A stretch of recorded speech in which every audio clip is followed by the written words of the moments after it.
రథం పదరా పోయాడు. 7 సార్లు మునిగాడు, 6 సార్లు మునిగాడు. ఎరా ఏమన్నా మారిందా? ఏ లేదు.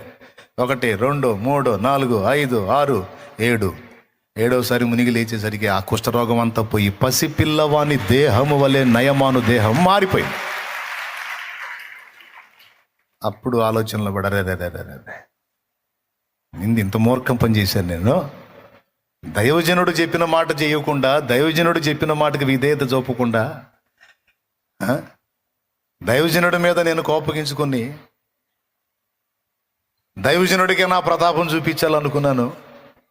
అరే ఎంత నష్టపోయేవాడిని నేను ఈ ఆవేశంతో పోయినట్టయితే అని బాధపడి మళ్ళా పోతాడు ఎలీషా దగ్గరికి. అప్పుడు వస్తాడు ఎలీషా బయటికి.